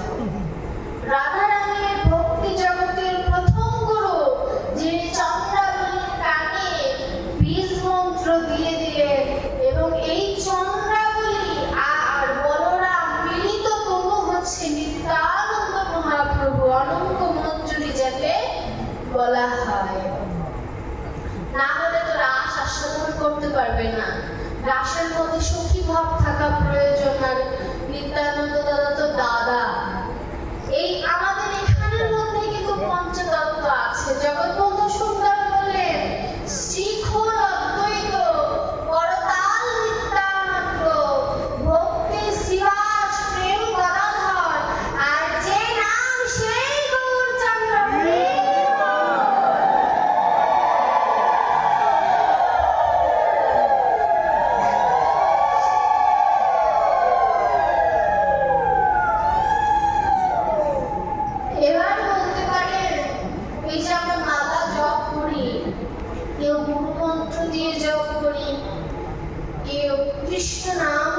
জপ করি, তাই না? মালায় 108টা গুটি কেন? কম হলো না কেন? বেশি হলো না কেন? কুরুক্ষেত্র যুদ্ধ কেন 18 দিনে হলো? কম হলো না কেন? বেশি হলো না কেন? ভাগবতে 18টা মহাপুরাণ রয়েছে, এগুলো সবকিছুর মধ্যে 18 শব্দটা উল্লেখ্য বিষয়, তাই না? মালার যে গুটি 8টি, বড় যে 8টি গুটি, সেটি হচ্ছে 8টি সখী। এই 8 জনের আবার 8টি করে সখী রয়েছে, তাহলে 8টা 64 জন সখী, 8 জন প্রধানা সখী, আর 32 জন সখা, আর 4 জন হলেন বৃন্দা, দুর্গা, মীরা আর মহাদেব। এই হচ্ছে 108টি কোটি। আরো ভাঙলে অনেক কিছু বের হয়, ওদিকে না যে এটি সহজ মানে উপাখ্যান। এটি হচ্ছে, আর এই যে মাঝখানে শূন্যটা হচ্ছে ব্রহ্ম। এই মাঝখানে শূন্যটা হচ্ছে ব্রহ্ম। আর 18 শব্দের অর্থে যে 18 মোকাম আমার দেহ, এই 18 মোকাম দেহের কথা সব জায়গায় উল্লেখ করা হয়েছে যে 18 মোকাম তত্ত্ব। আমি একটু স্মরণ করবো, সবকিছু তার বলা যায় না। চূড়া মধ্যে চূড়ামণি ব্রহ্ম পাশে স্থিতি, তার মধ্যে মহাবিষ্ণু করেন বসতি। চক্ষুতে কালাচাঁদ করিছে ধ্যান, নাসিকাতে নিত্যানন্দ করে মধুপান। কণ্ঠেতে শ্রী চৈতন্য গোসাই হয়ে সাবধান, মুখেতে ভদ্রাক্ষ 32 বদন। জিহ্বাতে নারদ মুনি বাজায় কুণ্ডল, জিহ্বার নিচে বসে গয়া গঙ্গা জল।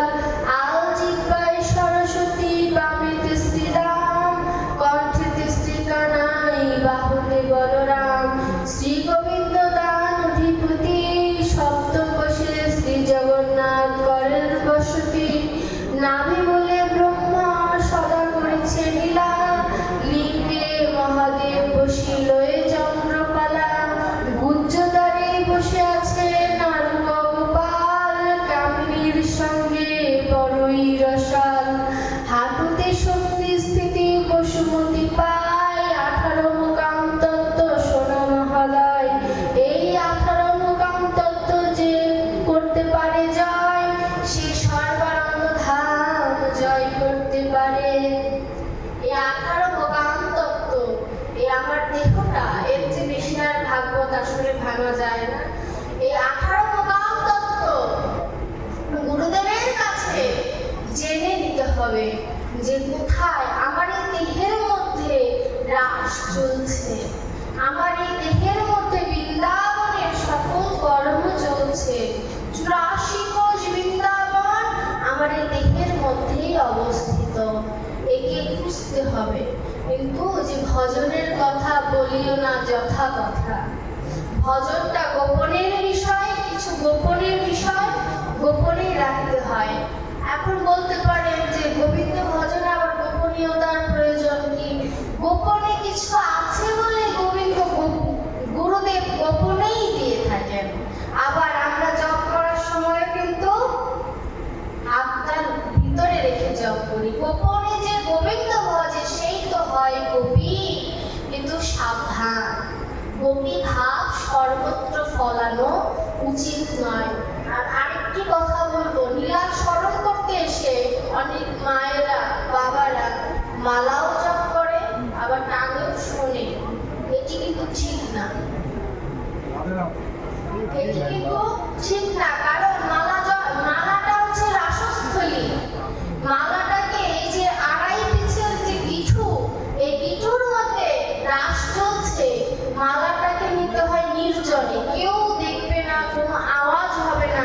গোপনে একটি প্রদীপ জ্বলবে, গোবিন্দ সামনে থাকবে, অথবা নয়নে গোবিন্দকে দর্শন করতে হবে আর মালা নিতে হবে।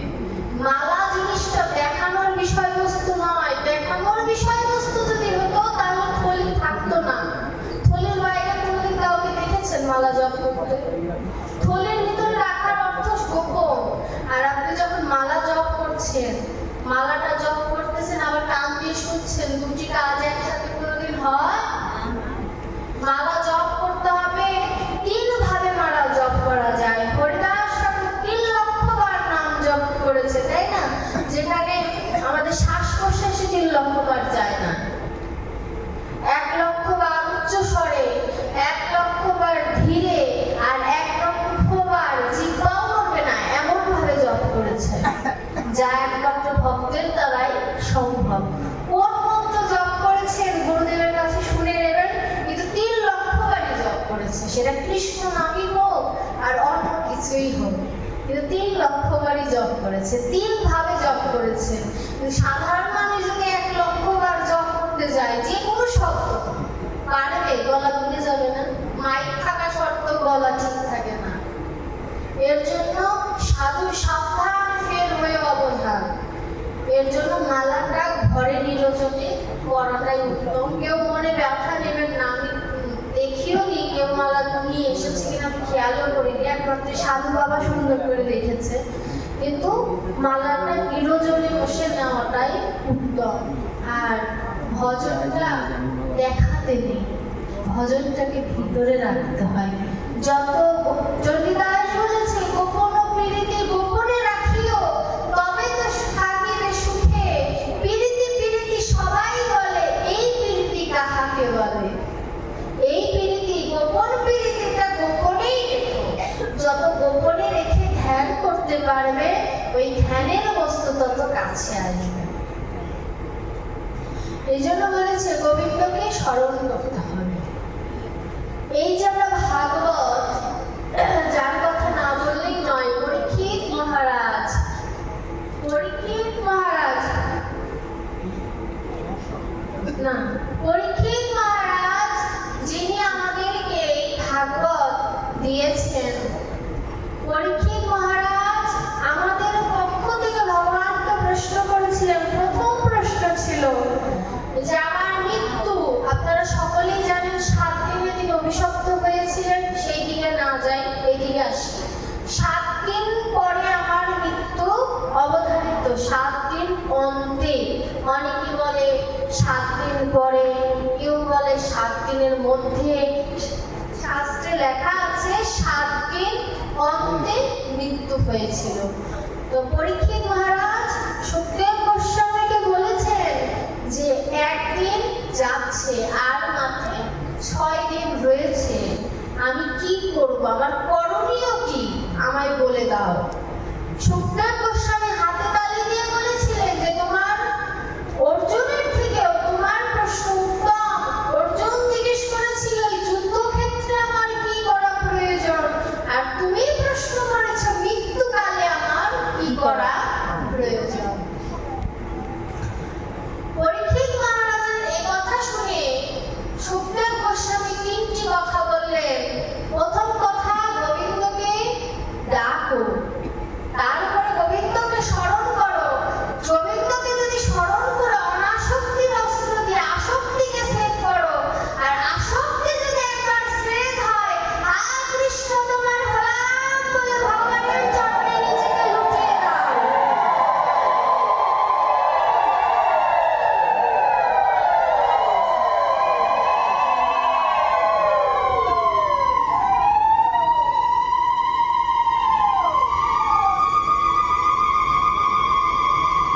কলিযুগে দাপর এবং কলিযুগের সন্ধিক্ষণে রাজাকে আমরা যদি প্রশ্ন করি, সবাই এক বাক্যে কিন্তু বলবেন পরীক্ষিত মহারাজ, তাই না?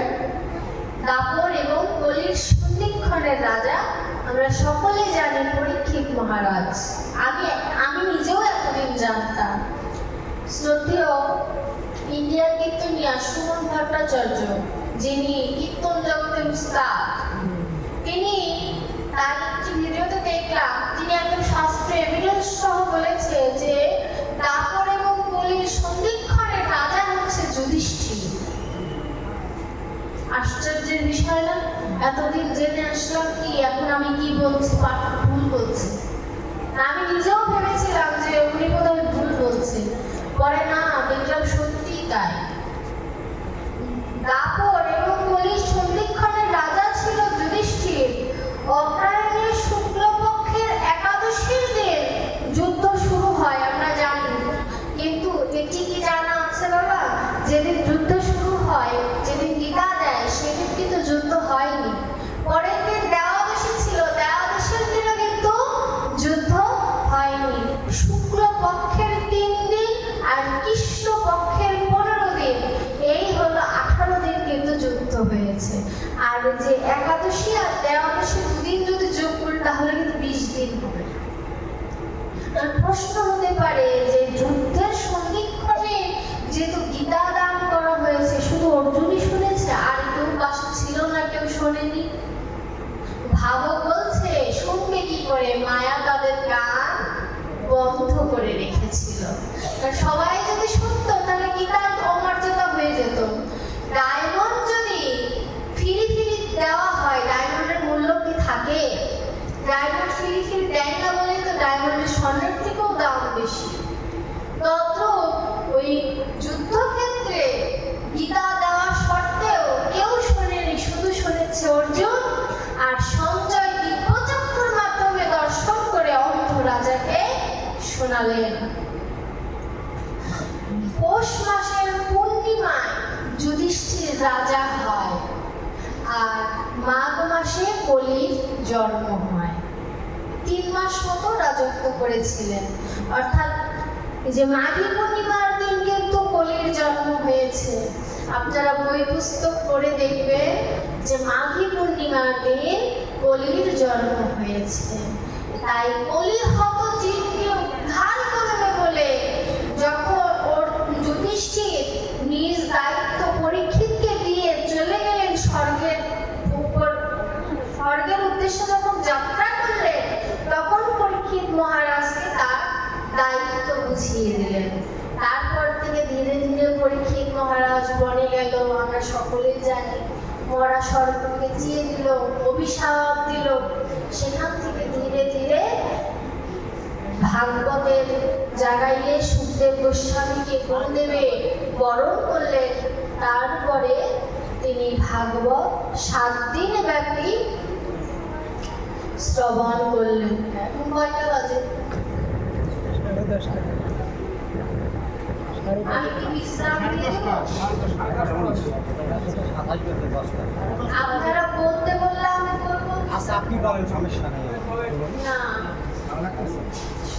আপনারা বলতে বললে আমার সারা রাত বলতে সমস্যা নেই। ভক্ত থাকলে ভক্তই বলাই, আমাদেরকে ক্ষমতা আছে বলার। গৌর নিজে এসে নিজের কথা বলিয়ে দেবে, আমরা শুধু উপলক্ষ।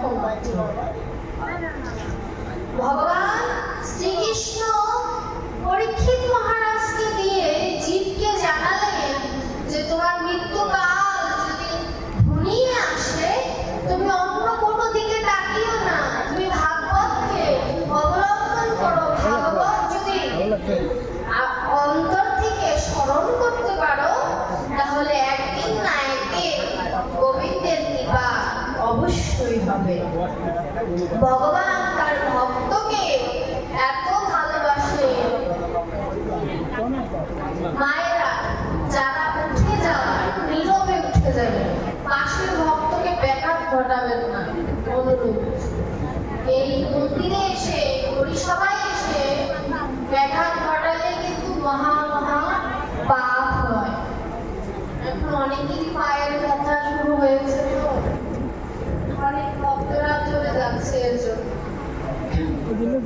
যাক, আমি আর বেশি সময় নেব না। আমি আধা ঘন্টার মধ্যে বা 10 মিনিটের মধ্যে শেষ করে দেব। আচ্ছা, 10 মিনিটের মধ্যে দিলে হয়। ভগবান, যেহেতু আমি শেষের পর্যায়ে এসেছি, ভগবানের কাছে আমাদের আত্মনিবেদনটা কি হওয়া উচিত, এই বিষয়ে আমি কিছুটা আলোচনা করব। অনুরোধ করছি আপনাদের কাছে, আমি শেষ দিয়ে দেব, শুধু আত্মসমর্পণের একটি কথা বলে শেষ দিয়ে দেব। ভগবান শ্রীকৃষ্ণকে পাওয়ার জন্য, আত্মসমর্পণ করার জন্য রাসলীলার একটি রাধারানীকে নিবেদন, একটি নিবেদন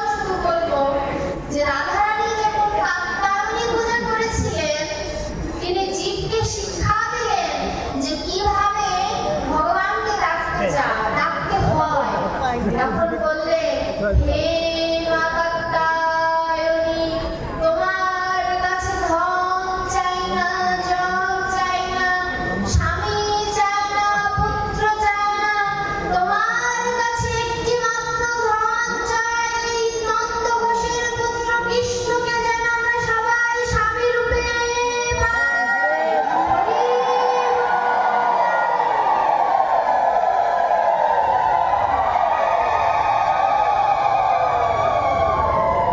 ভগবান শ্রীকৃষ্ণের জন্য মহামায়ার সাধনা করে মহামায়ার কাছে তিনি প্রার্থনা করেছিলেন, এই প্রার্থনা যেন আমাদেরও হয়, আমরাও যেন গোবিন্দকে বলতে পারি, হে গোবিন্দ। আমরা সকলে হাত জোড় করে একটু নিবেদনটা করি।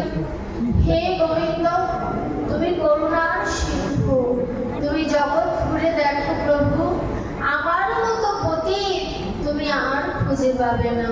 তুমি দীনবন্ধু, আমার মতো দীনহীন কাঙাল তুমি আর খুঁজে পাবে না। তুমি তোমার সকল নামগুলো আমার এই দেহের সাথে, আমার কর্মের সাথে মিলিয়ে দেখো প্রভু, আমার মতো তুমি অধম আর খুঁজে পাবে না। হে প্রভু, তোমাকে ডাকবো সেই যোগ্যতা আমার নেই, তোমাকে স্মরণ করব সেই যোগ্যতাও আমার নেই।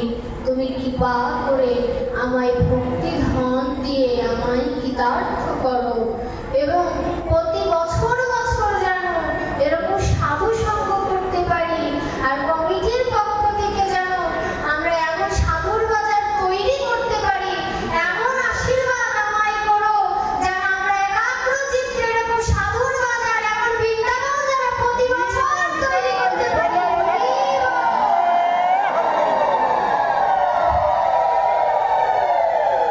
সকলের মনোবাসনা যেন পূর্ণ হয়।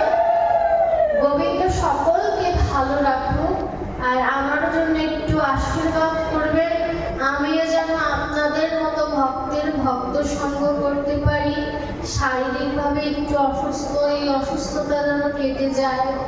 আমার মা বাবার জন্য আশীর্বাদ করবেন, তারা আমাকে পথে এনেছেন। আমি যে বলে না, আবার যদি পাঠাও দয়াল, একজন কৃষ্ণ ভক্ত মায়ের গর্ভে জন্ম দিও। কৃষ্ণ ভক্ত মায়ের এত ভূমিকা যে একজন কৃষ্ণ ভক্ত মা পারে একজন পাপিষ্ঠ সন্তানকে কৃষ্ণ ভক্তের উপযুক্ত সন্তান তৈরি করতে। সময় তো বেশি নেই, আবার যদি কোনোদিন এই ভক্তরা যদি আমায় কৃপা করে আনে, সেদিন মায়ের ভূমিকা সম্পর্কে কিছু বলবো। আপনারা সকলে আশীর্বাদ করবেন। ভাগবত কথা, হরি কথা শুনলে কিছু মাধুকরী দান করতে হয়, যার যে মনোবাসনা।